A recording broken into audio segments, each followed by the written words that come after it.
Right, good morning, ladies and gentlemen, colleagues around here. I'm finding this thing very difficult to navigate. I was left to my own free will to choose a topic, so I thought, what do I speak on? And as usual, you know, when you're supposed to be a CEO, they prepare speeches for you. So here's the speech, I'm throwing it away. I didn't find it of value. Not for your esteemed audience today. So I thought I'll speak from my heart and I'll just talk about my reflections on cooperative education as well as work integrated learning and looking at our economy and the labor market as such. Now, these Einstein who says that we can't solve problems with the same thinking that created it. Now, if you look at the problems we have in education and the problems that we have in work integrated learning, we're trying to find solutions to it. Oh, I thought I'm a shop steward. Everybody can hear me. Can you hear me? Is the mic working? If it's not working, don't worry, I'll scream. I'm from Cape Town. I mean, I studied there, sorry. Now, what do I mean by this? If you look at the problems of education over the years and what we inherited, we then tried to come with some quick fix problems on looking at placement of learners, and we want to call it work integrated learning. Now, is that what we really want to do? Insanity is doing the same thing over and over again and expecting different results. We continue with the same problem, and yet we expect the results to change. Are we going to find that solution? We live in an age of change. That face symbolizes change. I could have taken any other picture, but I chose this one this morning. That's change in the hope. And that change is what's happening in our education system and what's happening in how we perceive training and learning and work integratedness. And even our societal approach towards an artisanal training. Previous speaker just spoke about experiences in Jordan. We have the same in South Africa.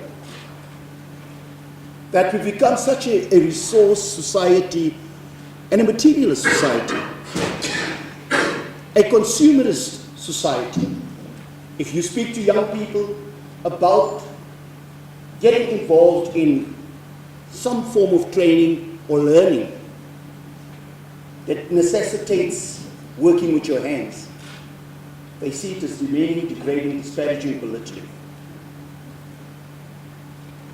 But have we not inculcated that particular perspective, that particular view, in what we expect from our children? When a child is born, he's a doctor. 2 weeks later, when he makes a rumbling sound, he's a lawyer. By the time he walks around and he navigates around the house, you see him possibly as an accountant. None of you see them when they are born as plumbers, fitters, turners, welders. Innovation. We don't even think about innovation. What we became aware of and what we've been confronted with and what has been inculcated in our thinking is a Westphalic approach to education. I need to go to university to add value to society. I need to be a graduate. I need to wear a suit and tie to make a difference in my community. And that change is not what we're all about. So this is a face of change, the era of hope. Imagine the world had 100 people. What would be the most significant thing? Out of the 100 people, about 60% of them would be living in Asia right now. If you look at dominant language, 12 would be speaking Chinese, 3 would be speaking Spanish, and so on. and 62 other minor languages will make up this world. If we look at housing, about 23% of people would not be having houses. 67% would be having houses. If you look at nutrition, about 14% of the world will be malnourished or ill-nourished. If you look at poverty, about 37% of the world still lives in poverty. 37 out of 100 people. If we talk about water, about 83% of them will have access to water and 17% with no water. We look at telephones. In Africa, every person has 2 cell phones. So we've overcome that. But yet, there are people with no connection. If we look at the age of the internet, it is growing. Most important, the college education or university education, it will only be 7 out of 100 people with a university education. And yet, I need to pause at this one since I'm at the university, since I'm in the ivory tower today. I say to my colleague, to Ceci, CEO of ETDP CETA there, I find it very difficult, and I must say this, hoping there's no students here that will encourage somebody to come and look for me. I find it very difficult, you parents who send your kids to Hilton, to all these expensive schools, Rodin, where you pay 200,000 rand per year, yet you want a free university education. Explain this dichotomy to me, please. Maybe I'm lost. Maybe I've lost it in translation. I'm not against free education for the poor, but I find it very difficult if you're from an elitist society, an elitist community, that you buy a Jaguar, a Rolls-Royce, a BMW, yet you advocate for free education for your, at a university level. What about our private education? What is happening to that? Basics should be free. Water should be free. So I leave you with that. Let me continue. I think the gender spread for me is the important thing. And I'm mentioning these as basically problem statements to you, analyzing the world with 100 people. And where are we going to? So if you expected a speech from me, there's none. Now if you look at Africa, the big challenge. Why do I call Africa the big challenge? If I take my slide back, and I will go to my next slide, you'll understand. If the world was to be placed in Africa, and please, I'm no politician, I'm no president, I do understand geography. Let me just explain this. For those of you caught it, thank you. If you had placed the world, understanding how we make up and where we sit with the world, you will realize that Asia is much bigger than us. And we've got to learn to work together rather than finding the competition. But we also have to realize the impact that Africa can make or will have. If you look at population distribution in Africa, it's sparsely populated in certain areas. Nigeria grows at 54 people per day. Ah, thank you. Thank you, Shiki. That area there, in Lagos, 54 people per day moves into Lagos. That's how Lagos is booming. South Africa is also quite populous. Yet, if you look at those areas, and you look at that, there's nothing happening. So we're not using what we should have effectively. Look at that.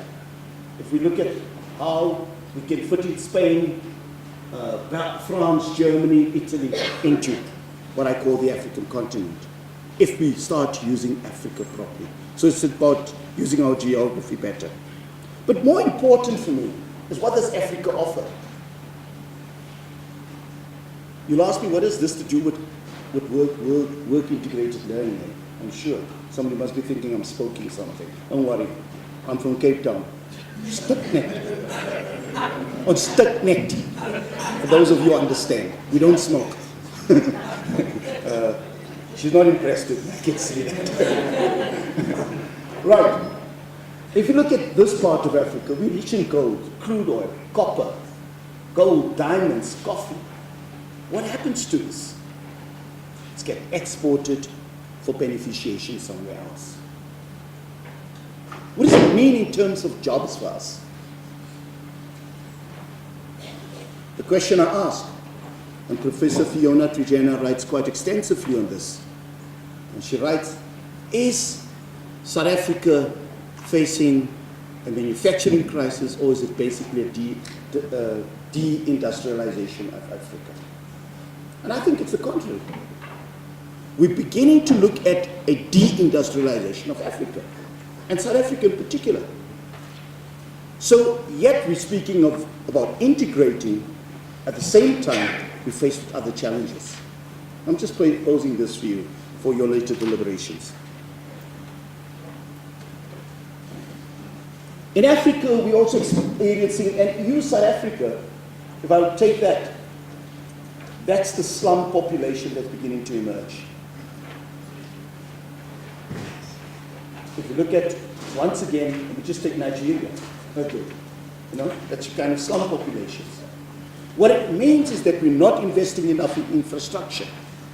What it means that we're not investing enough in resources. Why do I mention that? Because those are the things that create jobs. Those are the things that where our education and learning should be moving towards so that we can employ people. Unlike Jordan, I think, here we want to say to people, it is government's money that should create the infrastructure, but the private sector should create the jobs. The unfortunate bit of it, when it rains, ladies and gentlemen, rain does not differentiate. It drenches all equally. But I'm simply saying the problems that we do experience is a problem for everybody. It's not only a problem for universities or for workplaces or for SETAs or for the ministry. It's a problem that faces everybody in society. And we all have to face it equally. Remember these during the floods. You couldn't distinguish whether you were rich or poor. It drenched you. Very nice picture of Mozambique. People jumping up. A woman gave birth in one of these trees. Don't discriminate that she was pregnant. Please let me not drench her. Went for her. The fires in Cape Town. Unfortunately, this fire only affected the elite. It was in Constantia Grove, you see. This fire was discriminating. It affected poor people too. If you look at that fire again from a different perspective there. But what we need to do is find innovative solutions to these things. Now, with the population growing so quick in Nigeria, they have a challenge around schools. What did they do? Started having these kind of schools. Floating schools. What I'm saying simply is there's solutions to these things. And I'm facing you this morning saying there are problems, but let's begin to find the solutions. And let's find solutions that are innovative. Solutions that can take us forward in resolving unemployment, poverty, and gender discrimination in our country.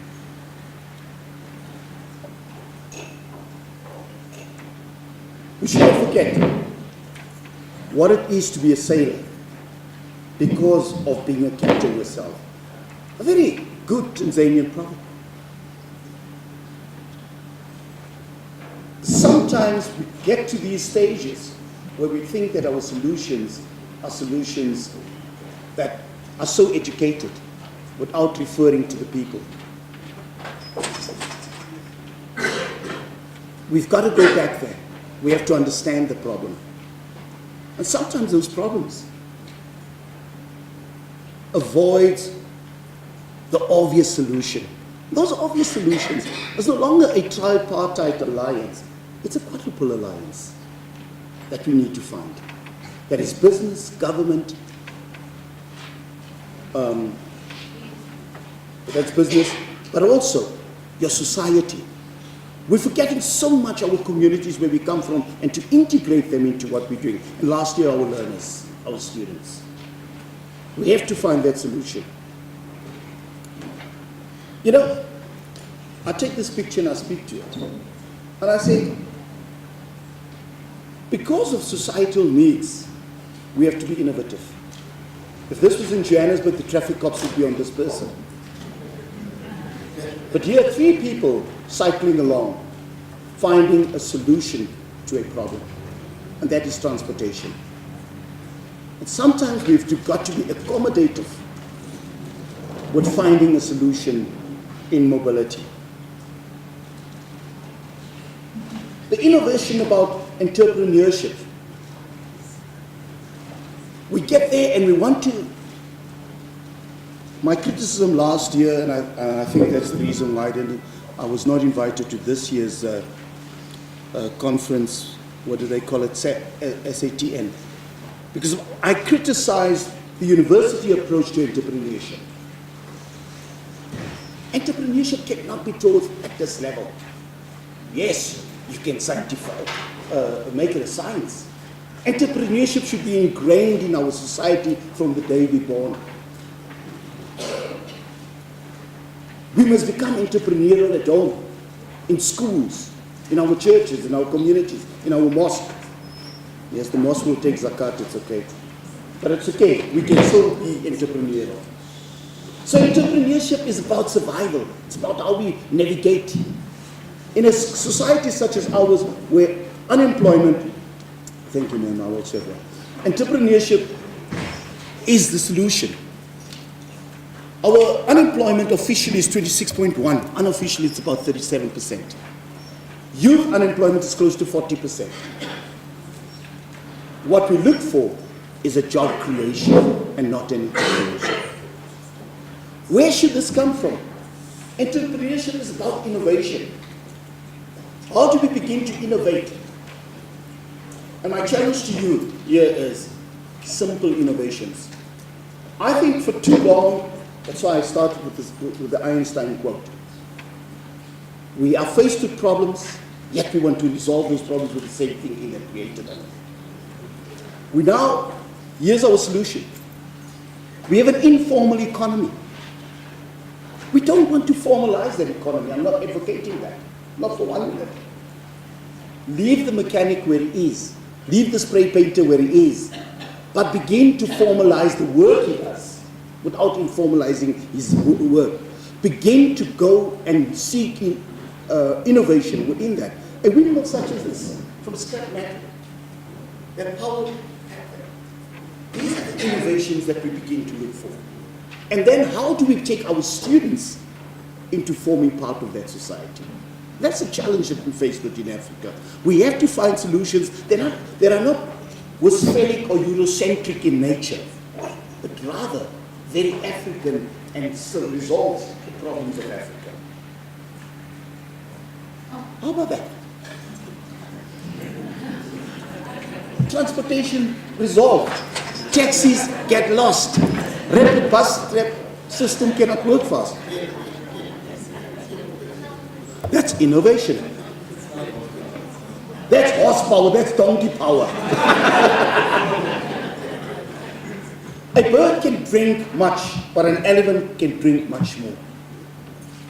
Where we stand and we want to find solutions in isolation, we can only resolve it so much.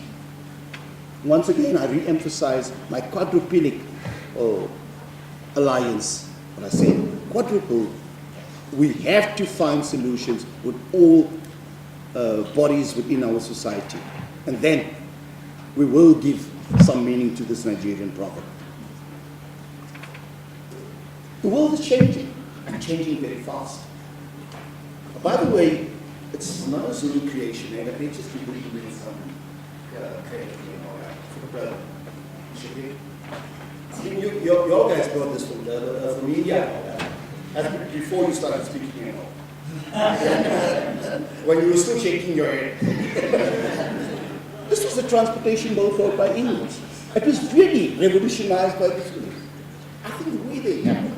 But what I'm saying is, this is an innovation in Cape Town. Student innovation. Solar panels. Simple. At home. How do we begin to take that work integration, work of students, and begin to look at sheltered companies? Sheltered companies, because business is not growing enough. We need to look at innovation within our universities of technology, by our businesses. Silicon Valley was not created by entrepreneurs. Entrepreneurs moved into Silicon Valley and then began to expand. It was the universities. The work that happens at MIT, let's learn from that. This is another good solution. Using your bicycle instead of riding it around and creating mayhem, use it and power up your tools. I now stay at a hotel in Cape Town, when I'm in Cape Town, called Cape Verde Hotel, at the airport. Reason why I choose it, not because it's at the airport, but if I get in there, so you can believe me, I'm 56 years old, I just run a lot to run the fat off. So when I get on that treadmill, it builds up the power. And I charge my own cell phone, so I get credits for it.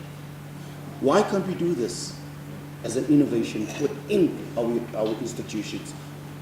Get our students, as part of that work integrated learning, to become innovative. This died. Let me tell you, this is a South African product, Joe. This is our first electric car. Elon Musk has totally overtaken us. But we, 15 years ago, were already doing this. What I'm saying here to government is that we need to stop giving these incentives to large businesses, BMW, Mercedes-Benz, and so on. Let's start investing that into young talent and begin to bring in young people from our universities and universities of technology to begin to create these things. I'm happy the minister's not here, so I could say this. That's so important, ladies and gentlemen. When the rhythm changes, the dance and the beat also has to change. Dance and the step with the rhythm. And I say this with all due respect to my white colleagues and friends here, Cheryl. I don't understand why people when they dance. The music is here, they dance there. But coming onto a sports field, they've got the rhythm. So I'm simply saying the Kenyan proverb, the rhythm, the beat is changing. We have to change along. We've got to move. We've got to think differently. We're living in a very different age. This is a student at Cape Peninsula University of Technology. You must have seen this on TV. This lady does not have any arms to hold her steering, and feet small or short actually. She's disabled. The students created the solution, a computer program that navigates her car.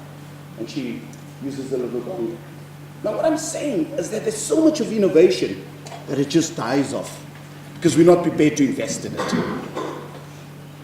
I'm trying to get to my speech. The solutions are very easy.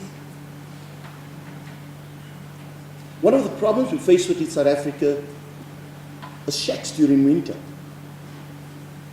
In Cape Town or in Johannesburg. And it's candle lights that causes most of this. Here's a simple solution. What would it cost us to begin to look at a company that manufactures this but takes in our students on a regular basis and to improve the innovation, but also to give them the training that is needed?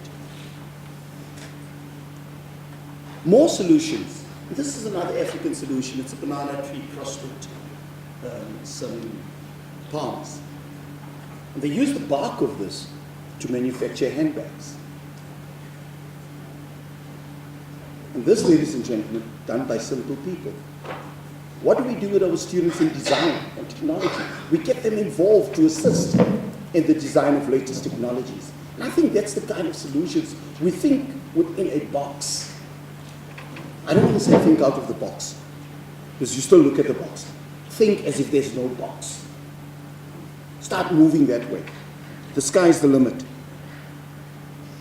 We have to be a mountain or lean on.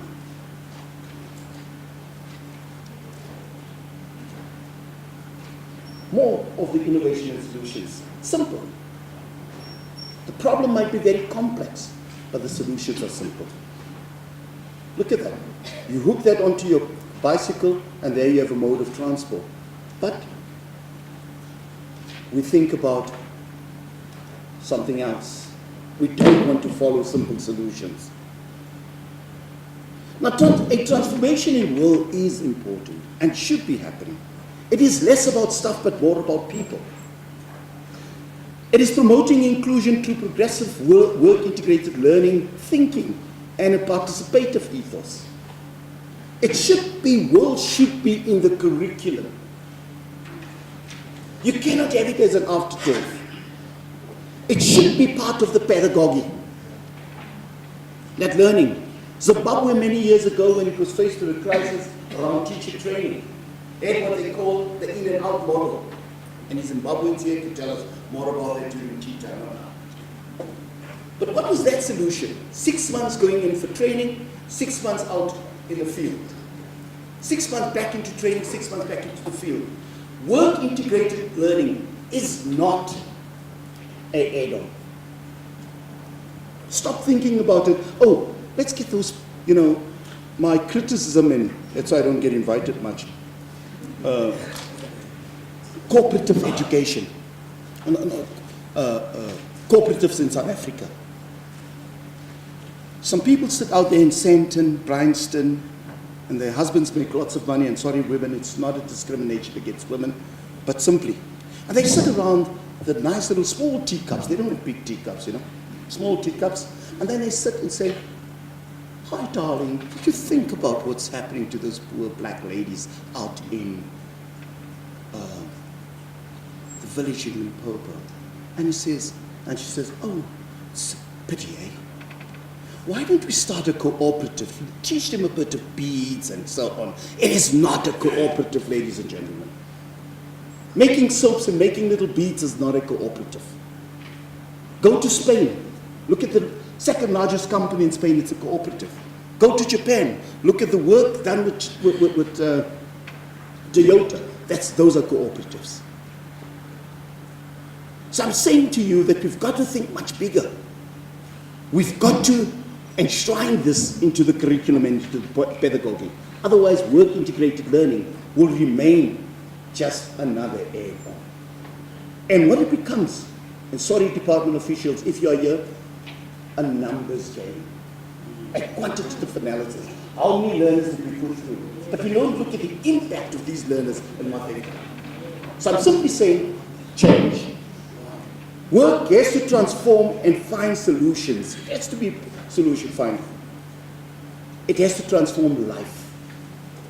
It is so important that when we send our learners out on work-integrated learning, they have to have a project that transforms our society. If they are your learners going to deep slope, they have to find a solution to the plumbing problems as a cooperative social investment. We have to start thinking that way. And if we fail to do so, we will continue with the same thing over and over and expecting different results. Why is mine? Oh, it's jumping. Now, the one thing is that the science fiction notion of hyperconnectivity is a reality now. People are constantly connected on networks. They are in the digital space.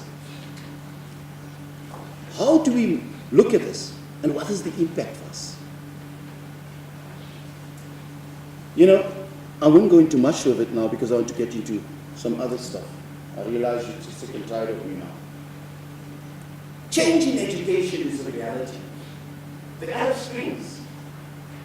I very selectively, when I was looking for photos last night as to what I would use, I selectively chose this one and not the one at Wits University.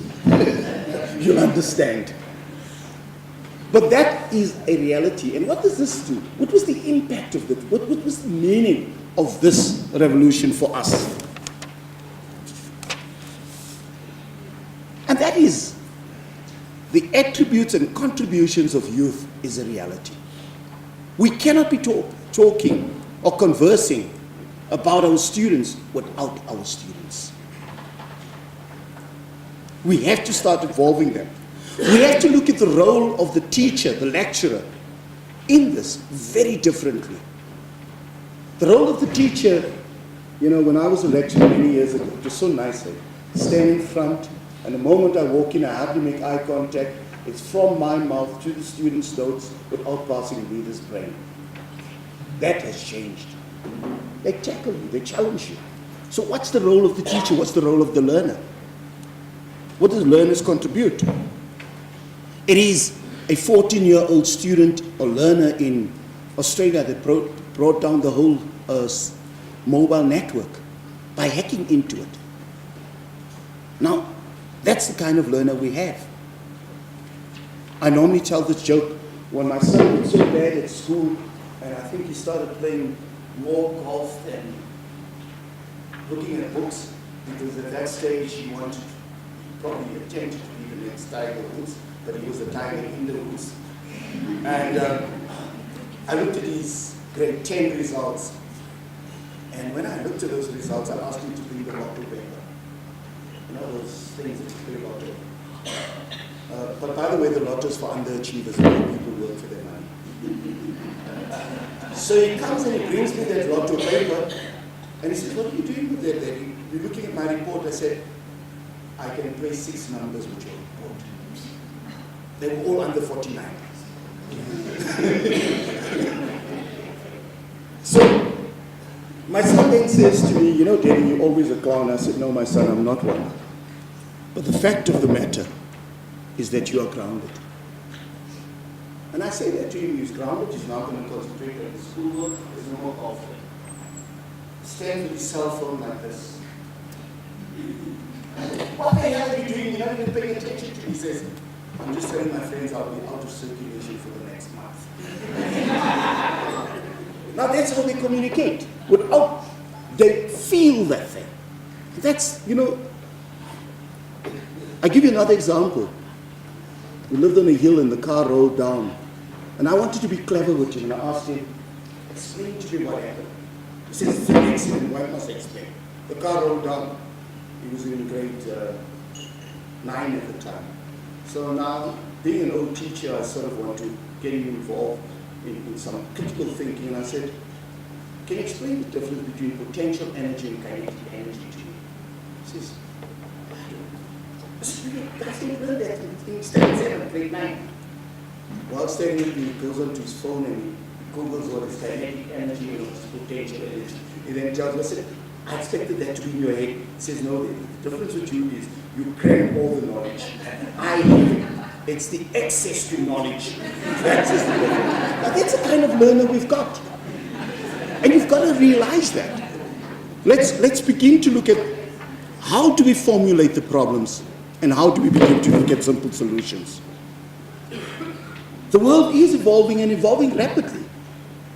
It is Charles Dickens who said, "It was the best of times, it was the worst of times. It was the age of wisdom, the age of foolishness, the epoch of belief, it was the epoch of incredulity.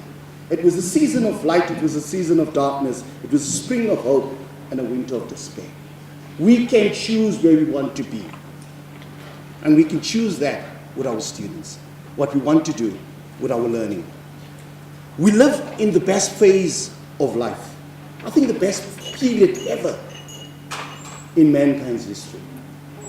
We live in an age where income is increased, where resources are plentiful, except for water. That's our next war. We live in an age of hope. How do we use that hope and give meaning to it? Life expectancy is 20 years more. For those of you who are close to pension, please revisit your thinking. I'll tell you why. Because when you started work, your pension was calculated by the actuaries that you would be 7 years alive after pension. These days it's 20 to 25 years. I say to my mother over the weekend, she's just over 80, and I said to her, "I can't live this long like you. I don't have the pension." She says, "You're selfish." I said, No. I don't want to diminish my quality of life. I love my golf and my whiskey. So when I'm your age, I can't drink whiskey anymore. I must go and drink something else, water. She wasn't impressed with me. Illiteracy is down by 70% worldwide. People can read now. Income is increased. $1 per day income is down by 300 million people in the world. Despite income growth, there's also population growth. And that means the demand on us and on the youth is more. But what a wonderful time we live in, but yet dangerous time that we live in. Now what do you want from this? This is the Gutenberg press. Let me explain to you why I chose this. Gone is the day of knowledge being that of the realm of the privileged. The Gutenberg press revolutionized it. It was, if you were a monk, you could learn Latin, preach in Latin, which nobody understood, at Planticus, Vegus, Estabegos. That's it. And only you understood. But what has happened then is the Bible started being printed in different languages. Knowledge expanded. Luther went to his church one morning and posted on his church door just a notification for his congregation. What happened to that notification? It spread a world revolution. Knowledge is different. If you take the growth of that Gutenberg press to getting to the next level, you don't find this anymore. You can print anything from your home. For those of you who do believe in 3D printing, additive manufacturing, get to that. You can now buy, ladies, you can go to the stores and don't buy dresses anymore. You don't even give them your waist because you're too afraid of that. Okay. Just buy the pattern. Come back to your house, put it program into your computer, give your own measurements, and then attach it to your 3D printer, and your dress will be finished. That's the era we're moving into. So what does it mean? What does it mean? What does it mean for our students? It means that education is totally revolutionized. Industrialization of the world has taken place. Work-integrated learning can and has to be different than what it was. As I said, manufacturing in this country is declining, but innovation worldwide is increasing. We should look at a different innovation. We should begin to look at sheltered companies. And I advocate this. I know it's a very cooperative communist model, but that's the one way we're going to create new businesses and new thinking in our country. We have to grow our economy to decrease inequality in our communities. We have to seek an equilibrium between prosperous growth and social problems that we have. The pressure on the youth is becoming ever increasing. You're living longer. They're not getting jobs. Now, we don't want to kill you, but we need to bring their ideas forward. We need to accelerate their ideas to give them the work opportunities. Therefore, when we think about, we've got to look at the feasibility of technology, the feasibility of business, or the viability of business, and the usability and the desirability by our human nature. What can be used and should be used all the time. The thinkings of WIL, what the Australians speak of, and I like what I read there, they see WIL as an integrating theory with the practice of work. Not an add-on. It's part of the curriculum. They would see it as field work. They would see it as real work. They would see it not as placements. And I think we need to get rid, we need to kill that word called placement when we come to WIL. Because the emphasis is on placement rather than acquiring a skill and knowledge within that particular training. I'm almost done. So we have to understand, we have to observe, we have to understand the point of view of others. We have to ideate. We have to get a prototype and test a new WIL. Our challenges, ladies and gentlemen, therefore, manufacturing 4.0 is on us. It is a revolution. Some call it the fourth industrial revolution is about to start. It is about an age of artificial intelligence and superintelligence. It is about an age of cognitive enhancement, information technology, genetic engineering, nanotechnology, biotechnology, robotics, digitalization, and additive manufacturing. Are we ready to get our students into this? Are we ready to transform, to ensure that we can add value to our students so that WIL is at the right place? It is Darwin who says, it is not the strongest of species that survives, nor the most intelligent that survives, but it is one that's most adaptable. I thank you.